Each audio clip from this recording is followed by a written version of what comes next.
वैष्णवी हगवणे मृत्यू प्रकरणामध्ये आतापर्यंत 19 साक्षीदारांचे जबाब नोंदवले असून त्यामध्ये वैष्णवीच्या एका मैत्रिणीचाही समावेश आहे।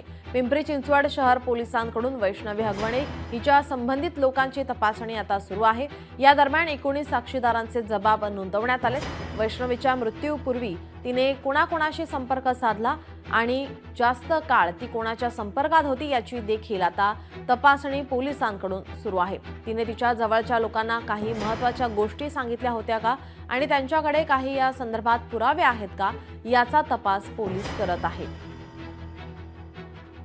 आतापर्यंत 19 साक्षीदारांचे जबाब नोंदवलेले आहेत। यातील सुरुवातीला अटक केलेले 3 आरोपी यांना न्यायालयीन कोठडी झालेली आहे आणि उर्वरित 2 आरोपी आहेत त्यांना उद्या आम्ही कोर्टात पोलीस कस्टडी रिमांडसाठी हजर करणार आहोत। 19 साक्षीदारांचे जबाब आणि टेक्निकल एव्हिडन्स कलेक्शन आणि पुढे पाठवणे ह्या गोष्टी सध्या चालू आहेत। आणखीन काही साक्षीदार महत्त्वाचे समोर आल्यास ते जबाब घेण्याचं काम चालू आहे। जवानसाठी आमच्या वेगवेगळ्या 5 टीमा काम करत आहेत। त्याला अटक करण्यासाठी आम्हाला नक्की यश येईल। तरी सुद्धा आम्ही कोर्टाकडून त्याच्या पकडण्यासंदर्भातला आणि पुढील कारवाई करण्यासंदर्भातलं स्टँडिंग वॉरंट काढण्याचं काम केलेलं आहे।